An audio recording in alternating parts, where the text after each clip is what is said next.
Hey, this is Josh from Josh Builds, and today I'm going to take off the little latch off the dollar store box because we don't really need that.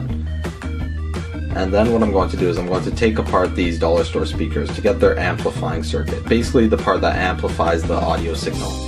So I'm going to pop it open, and I'm going to do this for both of them.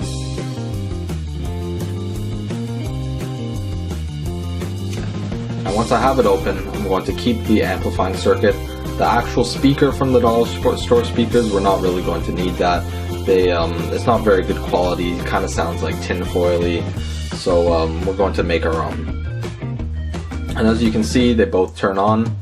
So now what we're going to do is just snip these batteries off, and basically what we want to do is make these share the same battery source. So we're going to connect the batteries together in parallel. And then I'm going to add a switch in between so we can control the on and off.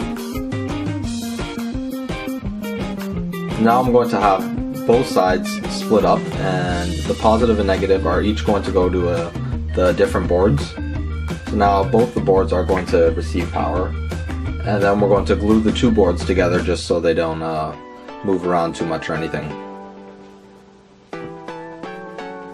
Now we're going to attach the speakers on. So for this, one of the wires has insulation, so I'm going to burn it off. You can also use sandpaper. And then we're going to wire it up, each speaker with each of the amplifying circuits, and then solder it afterwards.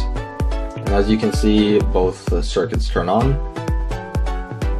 Now this is the setup we have here. This is all the functional parts, but you notice both these require two different cords, and all we have is one audio input, so we're going to have to do something about that. So what I do is I cut one of the cords they gave me in the dollar store speaker. I'm going to cut it in half, and then I'm going to just use the audio portion of it, not the USB charging portion of it. And then the other one, I'm going to split it in half as well. And basically I want to splice in this one here so that our audio signal can be split between the two speakers. So now I reconnected those because I cut them, and then I'm going to splice the other one in there, like so. So now one audio signal will be split between the two amplifying circuits.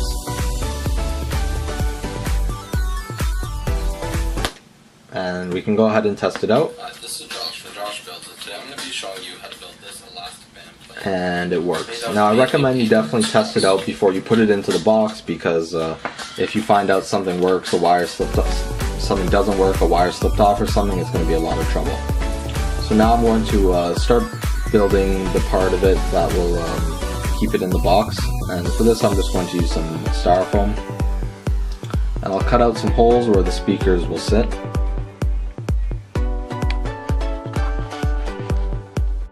Then I can put the speakers through the styrofoam and let them rest in place there.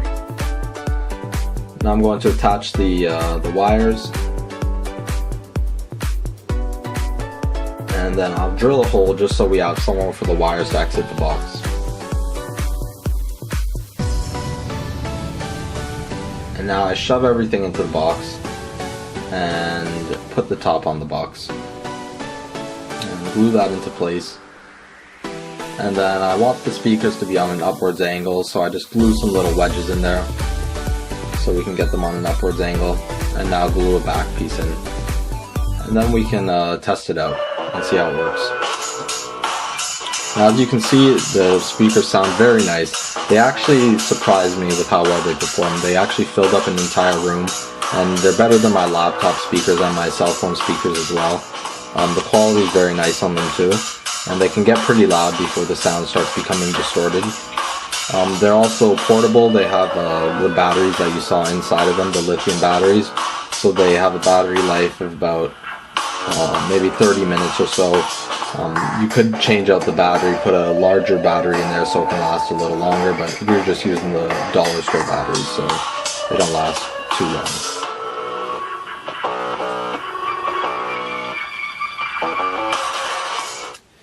Anyways, thanks for watching till the end of my video. If you have any questions or comments, you can put them in the description, or if you have any suggestions for future projects, add that in the description as well. Thanks.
That's